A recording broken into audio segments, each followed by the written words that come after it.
शिला प्रभुपाद जी का जीवन बहुत विस्तृत है और बहुत सारे आदर्शों को, बहुत सारी शिक्षाओं को लेकर के विद्यमान। कहाँ से उनकी बात प्रारंभ करो और कहाँ तक लेकर के जाओ, बहुत बार उसके लिए ठीक ठीक मेरे जैसा व्यक्ति निर्णय कर नहीं पाता।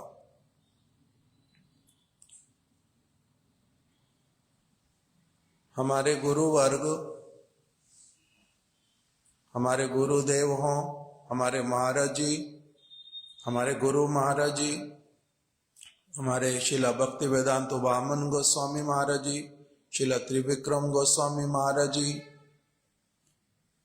शिला भक्ति वल्लभ तीर्थ गोस्वामी महाराज, शिला भक्ति वेदांत स्वामी महाराज, शिला परम गुरुदेव शिला भक्ति रक्षक श्रीधर गोस्वामी महाराज, उनके गुणों की, उनकी महिमा का गान करते करते कभी थकते नहीं और बहुत सारे दृष्टिकोणों से ही उनकी महिमा का गान करते हैं। ऐसे वाला शिला प्रभुपाद जी का पवित्र जीवन, ऐसा महिमा युक्त जीवन, अद्भुत जीवन, उसकी वो अवर्णनीय।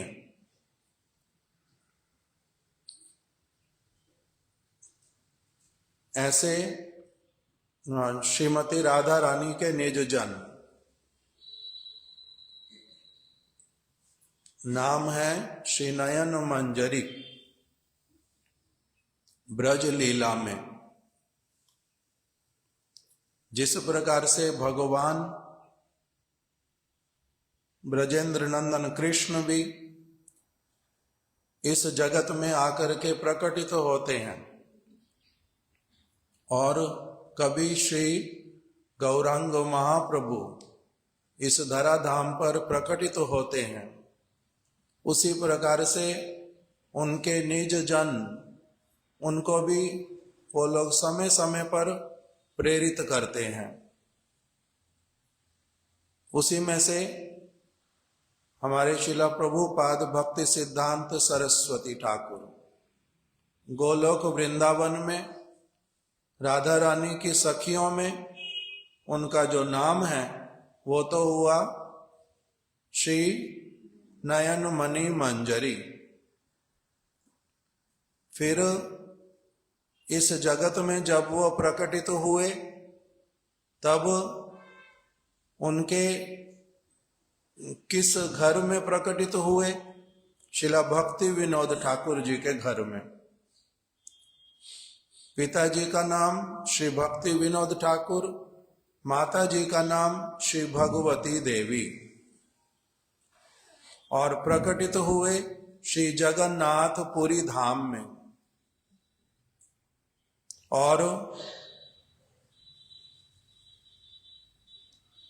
उनका नामकरण जब किया, उनका नामकरण किया श्री जगन्नाथ जी की शक्ति के नाम पर, श्री बिमला प्रसाद, श्री बिमला प्रसाद नाम हो गया। अभी उनके जब जन्म हुआ तब अद्भुत चिन्हों को लेकर के प्रकटित हुए। जो तिलक के चिन्ह, वैष्णव के, गौड़िया वैष्णव के तिलक का चिन्ह वो उनके अंगों पर प्रकटित हुआ, और जो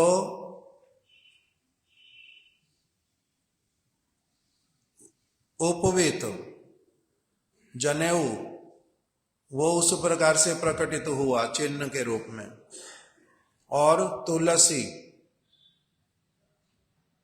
का चिन्ह वो उनके दिव्य कलेवर पर प्रकटित हुआ। ऐसे घर में जन्म लिया जहां पर सदैव जो शुद्ध रूप में हरि नाम संकीर्तन जहां पर चलता रहता है।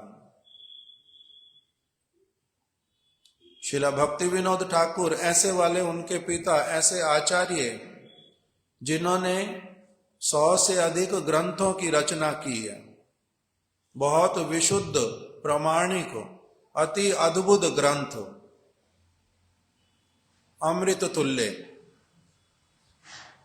और जिन्होंने बहुत सारे कीर्तनों की 200-250 कीर्तनों की जिन्होंने रचना की है, ऐसे वाले उनके पिताजी सब समय जो कीर्तन करते हैं, कथा करते हैं स्थान स्थान पर, और अपने बालकों को भी उसी प्रकार की शिक्षा देते हैं।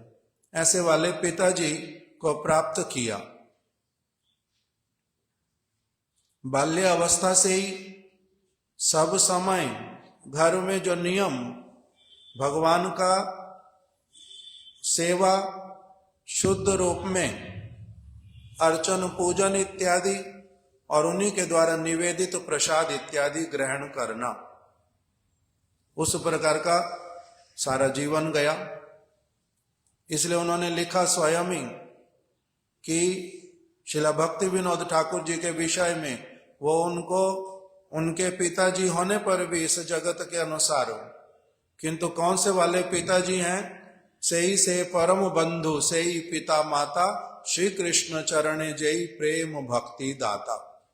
वो प्रेम भक्ति प्रदान करने वाले पिताजी, कृष्ण के चरण कमलों में पूरा अनुराग उत्पन्न कराने वाले पिताजी। इसीलिए प्रभुपाद जी कहते थे, हमारा उनके प्रति कभी भी माटिया बुद्धि हुआ नहीं।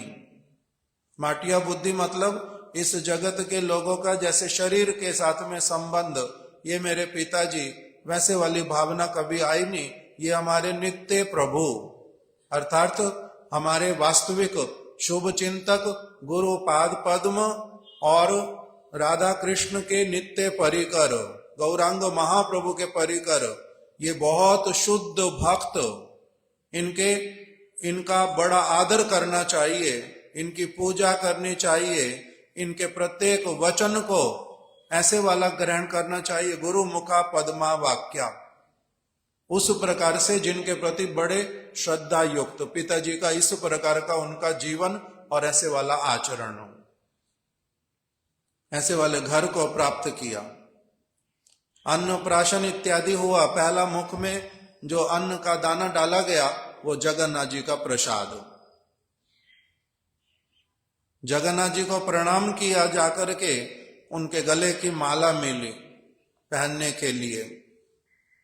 बाल्य अवस्था में ही 7 वर्ष की आयु में लगभग भक्ति विनोद ठाकुर जी ने स्वयं माला मंगवा करके, उस जन्म तो जगन्नाथपुरी में हुआ था, बाद में भक्ति विनोद ठाकुर जी किसी और स्थान पर शिफ्ट कर गए थे। तो इसीलिए जब बिमला प्रसाद जी 7 वर्ष के हुए, तब भक्ति विनोद ठाकुर जी ने स्वयं तुलसी की माला पूरी से मंगवा करके उनको हरि नाम जप करके दे दी, हरि नाम करने के लिए। फिर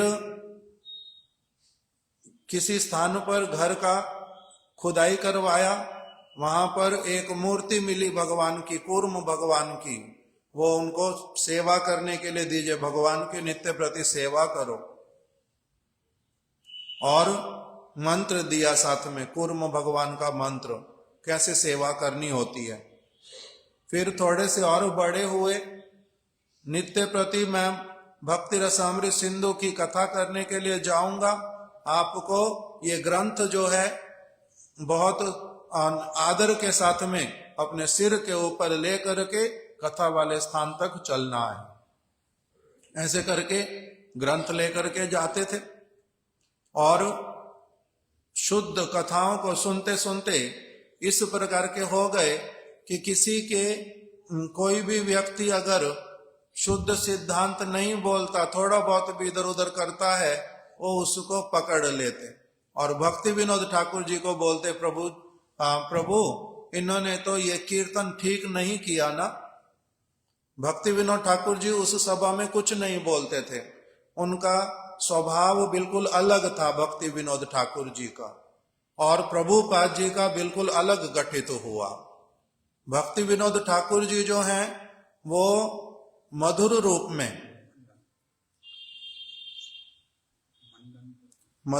में शुद्ध, बहुत सॉफ्टली, बड़ी मीठी भाषा में किसी को कुछ भी कहना, सिखाना, करेक्ट करना, सारा कुछ बड़े मधुर भाषा में करते थे।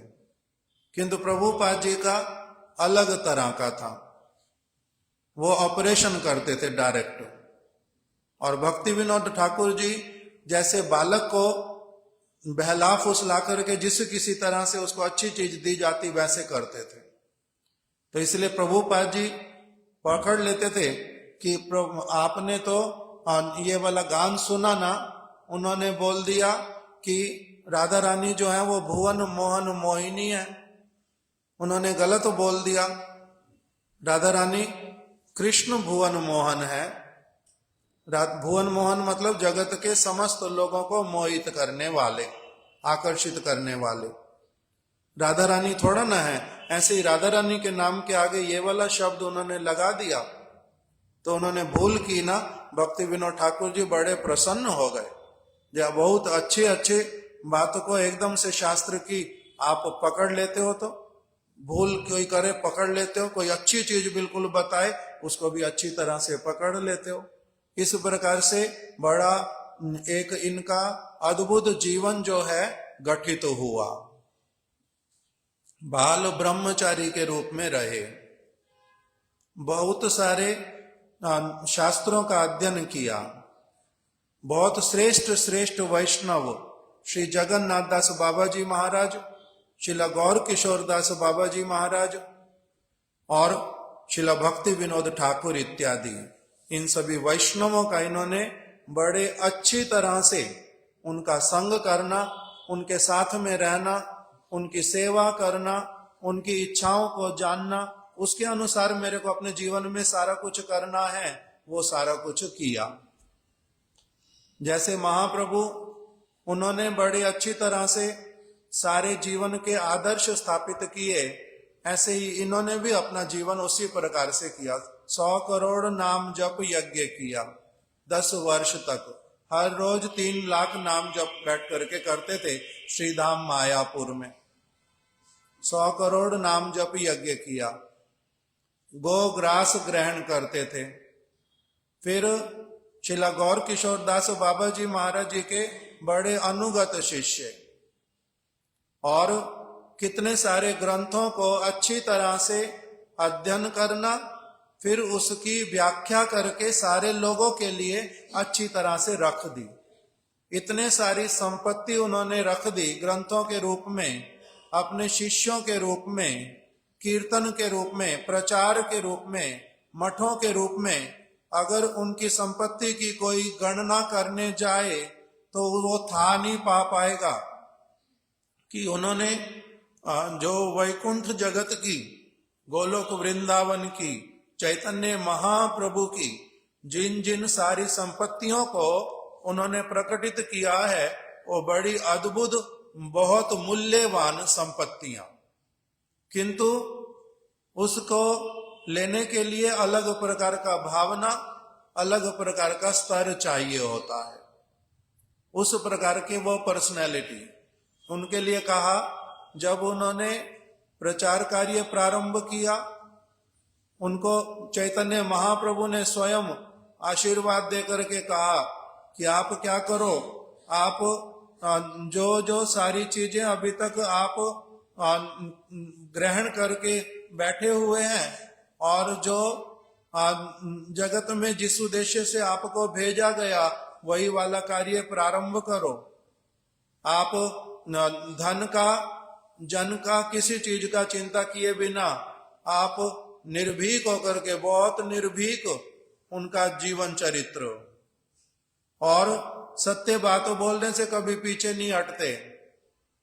प्रचार करने के लिए बाहर जाओ, जगत वासियों के पास में शुद्ध भक्ति की वार्ता को पहुंचाओ। जब उस प्रकार से आदेश हुआ तब उसी प्रकार से चल पड़े। और ऐसे ऐसे उनको शिष्य लोग मिले। उन्होंने जब इनका जीवन देखा, कैसे वाला जीवन, निरंतर भगवान की सेवा करने के लिए उत्सुक, अपना जीवन में कुछ संसार में प्राप्त करने के लिए होता है, वो इनके जीवन में था ही नहीं। और आदर्श हर प्रकार से बहुत श्रेष्ठ। उनकी बहन उनसे मिलने के लिए आई, छोटी वाली। सेवक ने कक्ष में भेज दिया बहन को। साथ साथ में उसको देखने से ही उठ करके बाहर आ गए कि सेवक से बोलने लगे, क्यों भेजा इनको अकेली माता जी को मेरे कक्ष में? तो बोलते, प्रभुपाद जी ये तो कोई साधारण महिला नहीं है, ये तो आपकी बहन, वो भी छोटी, आयु में बहुत कम, उसमें क्या असुविधा हुआ? तो कहते हैं कि सब कुछ ठीक, किंतु तब भी तो शरीर स्त्री वाला है ना। हमारे लिए भागवत में निर्देश है, माता जी के साथ, अपनी बहन के साथ में, अपनी पुत्री के साथ में भी एकांत में अकेले बैठना नहीं। इंद्रियां बड़ी प्रबल हैं, इसीलिए इस प्रकार से आगे से कभी करना नहीं, ऐसे वाला निषेध कर दिया। और भगवान की सेवा करने के लिए अगर किसी में थोड़ी थोड़ी रुचि भी देखते, उसको अपना निज जन मान करके उसके साथ में बड़ा स्नेह करते। और महाप्रभु की सेवा करने के लिए सब कुछ करने के लिए प्रस्तुत, कोई भी ऐसी चीज नहीं जिसमें उनका रिस्ट्रिक्शन हो, सब कुछ करने के लिए प्रस्तुत। कैसे कैसे लोगों के पास में महाप्रभु की बात पहुंचे, लोग शुद्ध भक्तिमय जीवन यापन करें, उसके लिए उन्होंने हजारों तरह के प्रयास किए, अनेक अनेक प्रकार से प्रयास किए, अपनी किसी भी प्रकार की चिंता किए बिना। इसलिए उनके कीर्तन में आ गया, यशोवांशा दाई आए, अपने किसी प्रकार के लाभ के लिए उन्होंने कभी कुछ भी नहीं किया। केवल मात्र शुद्ध रूप में भगवान की सेवा हो, जगतवासियों का मंगल हो, ये लोग आनंदित हो उठे, इनके पास वास्तविक संपत्ति पहुंचे, शुद्ध बात लोगों तक पहुंचाने के लिए उन्होंने बड़े प्रयास किए। बड़ा अद्भुत उनका जीवन है। उनके बड़े बड़े अच्छे अच्छे अच्छे अच्छे उनके आदर्शवान सेवक हैं, और उसी के द्वारा ही वो लोग सब समय जहां जहां हो सकता सब जगह प्रचार करते हैं, स्थान बनवाए। हमारे गुरुदेव हो, महाराज जी हो, ये लोग उनकी महिमा जैसे गाते हैं, अभी तो समय होता नहीं कि उनकी कितनी महिमा का उस प्रकार से गान किया जाए, नहीं तो उनके जो शिष्य लोग, किसी में कुछ किसी में कुछ किसी में कुछ अपने गुरु जी का छवि मिलता है। उनके शिष्य हैं हमारे परम गुरुदेव। निर्भीकता क्या होती है, भगवान के ऊपर निर्भरता क्या होती है, किस प्रकार से प्रभुपाद जी का भक्ति विनोद ठाकुर इत्यादि गुरु वर्गों के प्रति अद्भुत कैसा समर्पण था, वो सारा कुछ हमारे परम गुरुदेव में दिखलाई पड़ता। उनके हृदय में किस प्रकार से नाम के प्रति अनुराग था, किस प्रकार की दीनता थी, वो सारा कुछ हमारे गुरु महाराज जी के जीवन में दिखलाई पड़ता है। किस प्रकार से वो शुद्ध रूपानुग भक्त थे, किस प्रकार से उन्होंने जो चैतन्य महाप्रभु की वास्तविक संपत्ति उसको उन्होंने धारण किया, सब जगह प्रचार किया, वो उनके शिष्य शिला भक्ति जीवन जनार्दन गोस्वामी महाराज और हमारे गुरुदेव में अच्छी तरह से वो प्रकटित होती है। किस प्रकार से मर्यादा का पालन करते हैं, सत्य वस्तु का बहुत आदर करते हैं और उसी के साथ ही जीवन जीते हैं, ये शिला माधव गोस्वामी महाराज, हमारे गुरुदेव, हमारे शिला महाराज इत्यादि में अच्छी तरह से दिखलाई पड़ता है। कैसे जो झूठ मूठ के मायावादी लोग और बौद्ध लोग जो सारे गलत विचारों को जगत में बोलते हैं, उसका किस प्रकार से बिल्कुल अच्छी तरह से बोल देना पड़ता, और कृष्ण की जो विचारधारा है, कृष्ण ने जो शिक्षा दी है, वही वास्तविक रूप में पवित्र है, शुद्ध है। कृष्ण ही भगवान है, राधा रानी उनकी नित्य शक्ति है। कृष्ण सचमुच में धाम है, उनका नाम है, परिकर है। जिसकी इच्छा हो वहां पर पहुंच सकता है, पहुंचने की पद्धति है, उसके लिए क्या क्या कार्य करने चाहिए, ये सारा कुछ उन्होंने जो बताया वो सारा प्रकटित हुआ श्रील भक्ति वेदांत स्वामी महाराज जी में। किस प्रकार से निष्ठा पूर्वक निरंतर नाम करना होता है।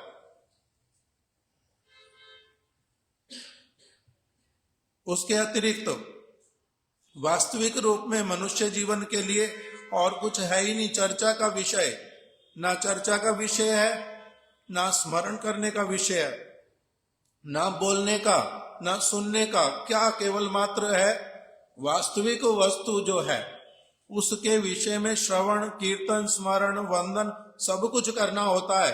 वो पूरी तरह से प्रकटित किया कृष्णदास बाबा जी महाराज जी के माध्यम से। शुद्ध निष्कपट जीवन, साधु जीवन कैसा होता है, किसी के प्रति भी ईर्ष्या, द्वेष, कपट नहीं होता। वास्तविक साधु जीवन किसको कहते हैं और किस प्रकार से साधु रहते हैं, वो उन्होंने दिखला दिया श्रील भक्ति रक्षक श्रीधर गोस्वामी महाराज जी के माध्यम से। अनेक अनेक उनके शिष्य, अनेक अनेक उनके गुणावली को उन्होंने प्रकटित किया हम लोगों के जीवन में। इस प्रकार से हमारे गुरुदेव और ये गुरुजन प्रकटित हुए, हम लोगों का बड़ा सौभाग्य है। और आज देश में हो, विदेश में हो, अनेक अनेक स्थानों पर किस प्रकार से इनकी छोटी छोटी बातों को भी शिला भक्ति सिद्धांत सरस्वती ठाकुर की लेकर के किस प्रकार से लोग उसका आदर करते हैं। कितने सारे उनके भक्त हैं, उनके शिष्य, उनके प्रशिष्य, उनके ग्रंथों के आधार पर कितने सारे आगे ग्रंथ, कैसी कैसी उनकी वाणियां सारी जगत में और अधिक से अधिक जैसे हो रहा है, उससे अधिक इसका विस्तार हो, सभी लोग उस वस्तुओं को ग्रहण करें, हम लोग भी उसको ग्रहण कर पाए, उसका आदर कर पाए, उनकी कभी कोई सेवा कर पाए, उनके कभी ना कभी उनके परिवार के हम लोग भी उनके आश्रित, उनके भक्त, उनके कृपा पात्र बन पाए, यही उनके श्री चरण कमलों में प्रार्थना है। वांछा कल्प तरुभ्यश्च कृपा सिंधुभ्य एव च पतितानां पावनेभ्यो वैष्णवेभ्यो नमो नमः।